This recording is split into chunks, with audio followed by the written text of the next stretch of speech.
পটুয়াখালীর গলাচিপা উপজেলার চিকনিকান্দি হাটে সরকারি খাস আদায়কে কেন্দ্র করে দুই পক্ষের মধ্যে চরম উত্তেজনা ছড়িয়ে পড়ে। মঙ্গলবার সকালে উত্তেজনার এক পর্যায়ে 4টি ককটেল বিস্ফোরণ ঘটায় দুর্বৃত্তরা। বিস্তারিত থাকছে মঞ্জুর মোর্শেদ তুহিনের তথ্যচিত্রে।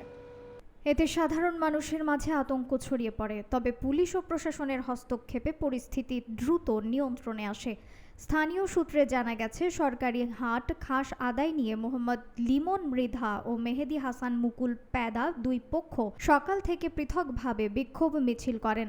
অভিযোগ রয়েছে, ভূমি উপসহকারী কর্মকর্তা মোহাম্মদ আলতাফ হোসেন মুকুল প্যাদার পক্ষের 5 জনকে 35,000 টাকার বিনিময়ে খাস আদায়ের লিখিত অনুমতি দেন, যা নিয়ে বিরোধ সৃষ্টি হয়।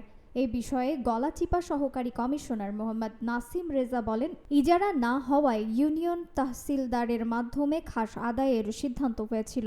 তবে উপসহকারী কর্মকর্তার ব্যক্তিগতভাবে লোক নিয়োগ দেওয়ার কোনো বিধি নেই। এখন থেকে শুধুমাত্র অফিসিয়ালভাবে নিয়োজিত কর্মীরাই খাস আদায় করবেন।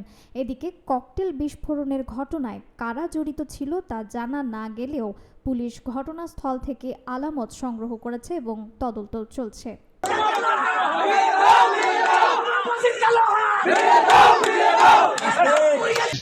আমাকে ক্ষমতা দিয়েছে খাস কালেকশন আদায় করতে, এই বাজারটা আদায় করবো। এখন আমি হ্যাঁ না সরকারি লোক, আদায় কিরম করতে হইবে এজন্য আমি ওই 5টা বাজার 5 জন লোকের একটা আদায়ের দিয়ে দিছি। এটা তো আমার এইরকমই সব আদায় আদিকাল হইতে আইছে।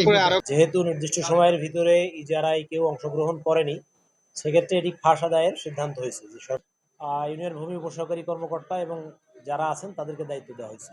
আইন অনুযায়ী এ ধরনের দায়িত্ব ডেলিগেট করার ক্ষমতা ইউনিয়ন ভূমি উপসহকারী কর্মকর্তার নেই। তবে উনি এটি কেন করলেন সে বিষয়ে আমরা ওনার কাছে কারণ দর্শিয়ে ব্যাখ্যা তলব করব।